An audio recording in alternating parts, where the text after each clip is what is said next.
लेकिन ये जो गवर्नमेंट बार बार मैं कह रहा हूँ, जो हमेशा मजहब कार्ड खेलती है, मुस्लिम हिंदू कार्ड खेलती है अपने आप को पावर में लाने के लिए, ये बहुत ही गंदा किस्म का माइंडसेट है, गंदा किस्म का। जैसे राहुल गांधी की अगर मैं बात करूं, राहुल गांधी बहुत पॉजिटिव माइंडसेट वाला आदमी है। वो डायलॉग्स के जरिए वो हर एक के साथ चलना चाहता है, दुनिया के साथ। लेकिन ये टोटली पाकिस्तान, आई मीन के कम ऑन यार, एक इजराइल काफी नहीं है कि तुम यहाँ पे इजराइल बनने की कोशिश कर रहे हो। तो आई मीन थोड़ा सी चीजों को चेंज करके लेके जाया जा सकता है, लेकिन इनको चेंज नहीं किया जा सकता। ये बॉटम लाइन है। ಪಾಕಿಸ್ತಾನದ ಮಾಜಿ ಕ್ರಿಕೆಟರ್ ಒಬ್ಬ ಭಾರತದ ವಿಚಾರಕ್ಕೆ ಮಾತಾಡಿದ್ದಾನೆ. ಪಾಕಿಸ್ತಾನದೇನೋ ಸಾಮಾನ್ಯ ಏನೋ ಒಂದು ಟಿವಿ ಹೆಸರಂತೆ. ಭಾರತ ಅಂದ್ರೆ ಸಾಕು ವಿಷವನ್ನ ಅವನ 9 ತೂತುಗಳಲ್ಲಿ ಕಕ್ಕಿಕೊಳ್ತಾನೆ. ರಾಹುಲ್ ಗಾಂಧಿನ ಶಾಹಿನ್ ಅಫ್ರಿದಿ ಕೊಂಡಾಡ್ತಾ ಇದ್ದಾರೆ ಅಂದ್ರೆ ಅರ್ಥ ಮಾಡ್ಕೋಬೇಕು ರಾಹುಲ್ ಗಾಂಧಿಗೆ ಯಾಕೆ ವೋಟ್ ಹಾಕಬಾರ್ದು ಅಂತ. ಭಾರತಕ್ಕೊಂದು ವೀಕ್ ಆದ ಲೀಡರ್ಶಿಪ್ ಬೇಕು. ಆ ಲೀಡರ್ಶಿಪ್ಪಿಗೆ ಯಾರು ಸಮರ್ಥ ನಾಯಕರು? ಅವರೇ ನಮ್ಮ weakest running star Rahul Gandhi ಅವರು. ಮೋದಿ ಅವರು ಪಾಕಿಸ್ತಾನದಿಂದ ಹಿಡಿದು ಗಾಜಾ ತನಕ ಅಪಾಯಕಾರಿ ಅಂತೆ. ಹೀಗಾಗಿ ಮೋದಿ ಬೇಡವಂತೆ, ರಾಹುಲ್ ಗಾಂಧಿಯೇ ಬೇಕಂತೆ. ಜೈ ಶ್ರೀರಾಮ್. ನಾನು ಅಜಿತ್ ಬೋಪ್ನಳ್ಳಿ. Welcome to Ashwavega. ಮೊನ್ನೆ ಏಷ್ಯಾ ಕಪ್ ಕ್ರಿಕೆಟ್ ಲೀಗಲ್ಲಿ ನಮ್ಮ ಪಾಕಿಸ್ತಾನದವ್ರು ಇದ್ದಾರಲ್ಲ, ನಮ್ಮ ಪಾಕಿಸ್ತಾನದವರಲ್ಲ, ನಮ್ಮವರು ಆ ಪಾಕಿಸ್ತಾನಕ್ಕೆ ಯಕ್ಕಮಕ್ಕ ಬಡಿದ್ರು, ಸೋಲ್ಸಾಕಿದ್ರು. ಆ ಸೋಲಿಂದು ಒಂದು ತೂಕ ಆದರೆ ಇನ್ನೊಂದು ಕಡೆ ಈ ಶೇಕ್ ಹ್ಯಾಂಡ್ ಮಾಡಲಿಲ್ಲ. ಹಾಗೆ ಇವರು ಪೆವಿಲಿಯನ್ಗೆ ಹೋಗ್ತಿದ್ದಂಗೆ ಡೋರ್ ಕ್ಲೋಸ್ ಮಾಡ್ಕೊಂಬಿಟ್ರು. ಅಲ್ಲಿ ಈ ಪ್ರೆಸೆಂಟೇಷನ್ ಸೆರೆಮನಿಯಲ್ಲಿ ಕೂಡ ಇದು ಪಹಲ್ಗಾಮ್ ದಾಳಿಯಲ್ಲಿ ಯಾರೆಲ್ಲ ಸಂತ್ರಸ್ತರಿದ್ದಾರಲ್ಲ ಅವರಿಗೆ ಈ ಗೆಲುವು ಡೆಡಿಕೇಶನ್ನು, ಇದು ಪರ್ಫೆಕ್ಟ್ ಒಕೇಶನ್ನು ಅಂತ ಹೇಳಿ ಸಿಕ್ಕಾಪಟ್ಟೆ ಉರಿಸ್ಬಿಟ್ರು. ಸೊ ಸೋಲಿನೊಂದು ತೂಕ, ಬಾಕಿಯ ಅವಮಾನದ್ದು ಇನ್ನೊಂದು ತೂಕ. ಹಾಗಾಗಿ ಈ ಪಾಕಿಸ್ತಾನ ಭಾರತದ ಮೇಲೆ ಕೊತ ಅಂತ ಕುದೀತಾ ಇದೆ.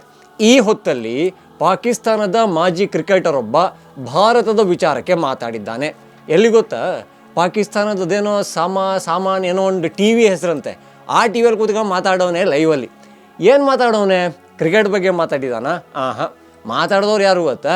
ಪ್ರೀತಿ ಅಂತ ಭಯಂಕರ ಹಿಟ್ಟರ್ ಆಗಿದ್ದ ಒಂದು ಕಾಲದಲ್ಲಿ. ಆದರೆ ಈಗ ಭಾರತ ಅಂದರೆ ಸಾಕು ವಿಷವನ್ನು ಅವನ 9 ತೂತುಗಳಲ್ಲಿ ಕಕ್ಕಿಕೊಳ್ತಾನೆ.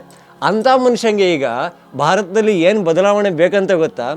ರಾಹುಲ್ ಗಾಂಧಿ ಅಂತವರು ಲೀಡರ್ ಆಗಬೇಕಂತೆ, ಅಂದರೆ ಪ್ರಧಾನಿ ಆಗಬೇಕಂತೆ. ಪ್ರೀತಿ ಕೊಂಡಾಡ್ತಾ ಇದ್ದಾರೆ ಅಂದರೆ ಅರ್ಥ ಮಾಡ್ಕೋಬೇಕು ರಾಹುಲ್ ಗಾಂಧಿಗೆ ಯಾಕೆ ವೋಟ್ ಹಾಕಬಾರ್ದು ಅಂತ. ಈಗ ಒಂದು ದೇಶಕ್ಕಾಗಲಿ ಒಂದು ರಾಜ್ಯಕ್ಕಾಗಲಿ ಒಂದು ಶತ್ರು ಇದೆ ಅಂದರೆ ಆ ಶತ್ರುಗಳು ಆ ದೇಶದ ಯಾವುದೋ ಒಬ್ಬ ನಾಯಕನನ್ನು ಕೊಂಡಾಡ್ತಾ ಇದೆ ಅಂದರೆ ಏನರ್ಥ?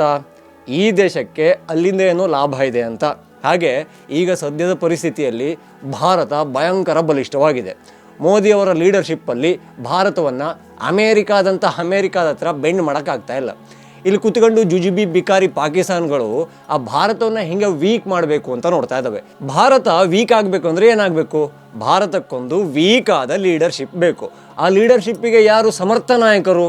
ಅವರೇ ನಮ್ಮ weakest running star Rahul Gandhi ಅವರು. ಸೊ ಮೋದಿ ಇರೋ ತನಕ ಭಾರತದ್ದು ಒಂದು ರೋಮ ಕೂಡ ಅಲ್ಲಾಡ್ಸೋಕ್ಕಾಗಲ್ಲ ಅಂತ ಗೊತ್ತಿದೆ. ಹಾಗಾಗಿ ಪ್ರೀತಿಗೆ ಈಗ ರಾಹುಲ್ ಗಾಂಧಿ ಭಾರತದ ಪ್ರಧಾನಿ ಆಗಬೇಕು ಅನ್ನೋ ಆಸೆ ಅಂತೆ. ಇದರ ಹಿಂದೆ ಸಾಕಷ್ಟು ಲೆಕ್ಕಾಚಾರಗಳಿದ್ದಾವೆ. ಹಾಗೆ ಪ್ರೀತಿಗೆ ಯಾಕೆ ರಾಹುಲ್ ಗಾಂಧಿಯೇ ಬೇಕು ಅನ್ನೋದಕ್ಕೂ ಕೂಡ ಒಂದಿಷ್ಟು ಕಾರಣಗಳಿದ್ದಾವೆ. ಆ ಯಪ್ಪ ಹೇಳೋದು ಏನು ಗೊತ್ತಾ? ಈಗ ಮೋದಿಯವರು ಒಂಥರ ದ್ವೇಷವನ್ನು ಹರಡ್ತಾ ಇದ್ದಾರಂತೆ. ಈ ಜಾತಿ ಧರ್ಮಗಳ ಮಧ್ಯೆ ಏನೋ ಒಂದು ವಿಷವನ್ನು ಹಾಕ್ತಾ ಇದ್ದಾರಂತೆ. ಮೋದಿಯವರು ಪಾಕಿಸ್ತಾನದಿಂದ ಹಿಡಿದು ಗಾಜಾ ತನಕ ಅಪಾಯಕಾರಿ ಅಂತೆ. ಹೀಗಾಗಿ ಮೋದಿ ಬೇಡವಂತೆ, ರಾಹುಲ್ ಗಾಂಧಿಯೇ ಬೇಕಂತೆ. ಅಲ್ಲ, ನಮ್ಮ ದುಶ್ಮನ್, ಭಾರತದ ದುಶ್ಮನ್ನಾದ ಪಾಕಿಸ್ತಾನದವರು ರಾಹುಲ್ ಗಾಂಧಿಯನ್ನು ಕೊಂಡಾಡ್ತಿದ್ದಾರೆ ಅಂದರೆ ಯಾಕೆ ರಾಹುಲ್ ಗಾಂಧಿಯನ್ನು ಆಯ್ಕೆ ಮಾಡಬಾರದು ಅನ್ನೋದಕ್ಕೆ ಇನ್ನೇನಾದರೂ ಕಾರಣಗಳು ಬೇಕಾ? ಇನ್ನೂ ಸೂಕ್ತವಾದ ಏನಾದರೂ ಈ ಸಾಕ್ಷಿಗಿಂತ ಈ ಒಂದು ಗಟ್ಟಿಯಾದ ಒಂದು ರೀಸನ್ ಅಂತ ಕರೀತಾರಲ್ಲ, ಅದು ಬೇಕಾಗುತ್ತಾ? ಖಂಡಿತ ಬೇಡ. ಪಾಕಿಸ್ತಾನ ಯಾವತ್ತಿಗೂ ಭಾರತಕ್ಕೆ ಒಳ್ಳೆಯದನ್ನು ಬಯಸಲ್ಲ, ಒಳ್ಳೆಯದನ್ನು ಮಾಡಿಲ್ಲ. ಹಾಗೆ ಪ್ರೀತಿ ನಿಲುವುಗಳು ಹೇಗಿದ್ದವು ಗೊತ್ತಾ? ನಮ್ಮ ಕಾಶ್ಮೀರ ಇದೆಯಲ್ಲ, ಭಾರತದ ಕಿರೀಟ ಅಂತ ಕರೆಯೋ ಕಾಶ್ಮೀರವನ್ನು ನಮ್ಮ ಭಾರತ ಪಾಕಿಸ್ತಾನದಿಂದ ಅಕ್ರಮವಾಗಿ ಅತಿಕ್ರಮಣ ಮಾಡಿಕೊಂಡು ಇದೆಯಂತೆ.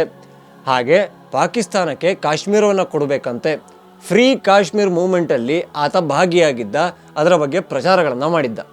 ಈಗ ಆ ಮನುಷ್ಯಂಗೆ ರಾಹುಲ್ ಗಾಂಧಿ ಭಾರತದ ಪ್ರಧಾನಿ ಆಗಬೇಕಂತೆ. ತಿರುಕನ ಕನಸು ಅಂತಾರಲ್ಲ, ಹೀಗೆ ಇರಬೇಕು. ಅಂದ ಹಾಗೆ ಭಾರತೀಯರು ಇನ್ನೊಂದು ವಿಚಾರವನ್ನು ಅರ್ಥ ಮಾಡ್ಕೋಬೇಕು. ಈ ರಾಹುಲ್ ಗಾಂಧಿ ಅವರಿಗೆ ತುಂಬ ಜನ ಪಪ್ಪು ಅಂತ ಜೋಕ್ ಮಾಡ್ತಾರಲ್ಲ, ಅವನೊಬ್ಬ ಕಾಮಿಡಿಯನ್ ಅಂತ ಕರೀತಾರಲ್ಲ. ಆದರೆ ಪಪ್ಪು ಅನ್ನೋನು ಪಪ್ಪು ಮಾತ್ರ ಅಲ್ಲ, ದೇಶಕ್ಕೆ ಅಪಾಯಕಾರಿ ನಾಯಕನೂ ಹೌದು. ಹಾಗಾಗಿ ಆ ನಾಯಕತ್ವ ಭಾರತಕ್ಕೆ ಬೇಕಾ ಬೇಡವಾ ಅನ್ನೋದು ತುಂಬ ಜನರಿಗೆ ಗೊಂದಲ ಇರುತ್ತೆ. ಯಾವಾಗ ಭಾರತದ ಶತ್ರು ದೇಶ ಪಾಕಿಸ್ತಾನದಲ್ಲಿ ಕೂತ್ಕೊಂಡು ಪಾಕಿಸ್ತಾನದ ಮಾಜಿ ಕ್ರಿಕೆಟಿಗ ಇಡೀ ವಿಶ್ವಕ್ಕೆ, ಕ್ರಿಕೆಟ್ ಜಗತ್ತಿಗಂತೂ ಅವನ ಹೆಸರು ತುಂಬ ಚೆನ್ನಾಗಿ ಗೊತ್ತಿದೆ, ಸಾಕಷ್ಟು ದಾಖಲೆಗಳನ್ನು ಮಾಡಿ ಹೋದವನು, ಅಂಥ ಒಬ್ಬ ಕ್ರಿಕೆಟಿಗ ಈಗ ಭಾರತದ ಇಂಟರ್ನಲ್ ಪಾಲಿಟಿಕ್ಸ್ಗೆ ಭಯಂಕರ ಆಸಕ್ತಿಯನ್ನು ತೋರಿಸ್ತಾ ಇದ್ದಾನೆ. ಹಾಗೆ ನಮಗೆ ಮೋದಿ ಬೇಡ ರಾಹುಲ್ ಗಾಂಧಿ ಬೇಕು ಅಂತ ಭಾರತೀಯರು ಹೇಳಬೇಕಲ್ಲ. ಪಾಕಿಸ್ತಾನದಲ್ಲಿ ಕೂತ್ಕೊಂಡು ಅಲ್ಲಿ ಟಿ ವಿ ಚಾನಲ್ ಕೂತ್ಕೊಂಡು ಪಾಕಿಸ್ತಾನದ ಪ್ರಜೆ ಹೇಳಿದ್ರೆ ಏನರ್ಥ?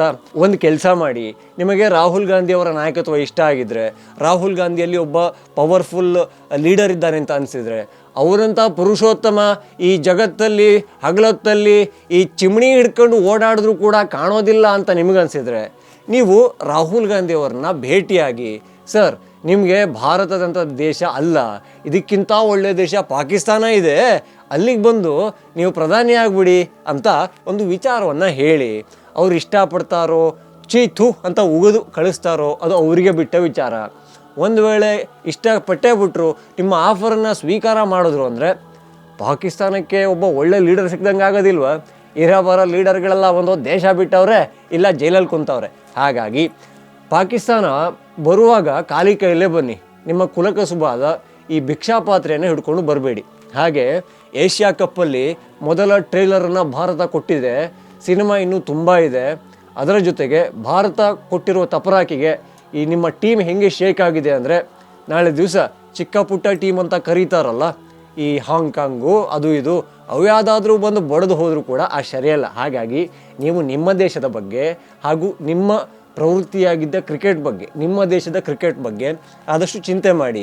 ಭಾರತಕ್ಕೆ ಯಾವ ನಾಯಕತ್ವ ಬೇಕು, ಯಾವ ನಾಯಕತ್ವ ಬೇಡ, ಯಾರಿಗೆ ಗದ್ದುಗೆ ಕೊಡಬೇಕು, ಯಾರನ್ನು ಅಲ್ಲಿಂದ ಹೊರಗಡೆ ಓಡಿಸ್ಬೇಕು ಅನ್ನೋದು ಭಾರತೀಯರಿಗೆ ತುಂಬ ಚೆನ್ನಾಗಿ ಗೊತ್ತಿದೆ. ಭಾರತೀಯರು ಅತ್ಯಂತ ವಿವೇಚನೆಯಿಂದ ವೋಟ್ ಮಾಡಿದ್ದಕ್ಕೆ ಭಾರತ ಇಷ್ಟೊಂದು ಗಟ್ಟಿಯಾಗಿ ನಿಂತಿದೆ. ಸುತ್ತಮುತ್ತಲು ನೇಪಾಳ ಆಯಿತು, ಶ್ರೀಲಂಕಾ ಆಯಿತು, ಬಾಂಗ್ಲಾ ಆಯಿತು, ಪಾಕಿಸ್ತಾನ ಆಯಿತು, ಅಯ್ಯಯ್ಯಯ್ಯ ಎಲ್ಲವೂ ಕೂಡ ಅಲ್ಲಾಡ್ ಹೋಗಿದೆ. ಹಾಗಾಗಿ ಭಾರತೀಯರು ನಿರ್ಧಾರ ಮಾಡ್ತಾರೆ, ರಾಹುಲ್ ಗಾಂಧಿ ಅವರಿಗೆ ಗದ್ದುಗೆ ಕೊಡಬೇಕು, ಮೋದಿಯವರೇ ಇರಬೇಕು ಅನ್ನೋದನ್ನು. ಸದ್ಯಕ್ಕೆ ನಿಮ್ಮ ದೇಶದಲ್ಲಿ ಹಾಸು ಹೊದ್ದು ಮಲಗುವಷ್ಟು ಸಮಸ್ಯೆಗಳಿದೆ, ಅದ್ರ ಬಗ್ಗೆ ಆಲೋಚನೆ ಮಾಡಿದಲ್ಲಿ ನಿಮ್ಮ ಹಣೆ ಬರೋಕ್ಕೆ ಆ ದೇಶನೂ ಕೂಡ ಅಪ್ಪಿ ತಪ್ಪಿ ಎಲ್ಲಾದರೂ ಉದ್ಧಾರ ಆಗ್ಬಿಟ್ರೆ ಅಂತ ಏನು ಹೇಳ್ತೀರಾ? ಜೈ ಶ್ರೀರಾಮ್.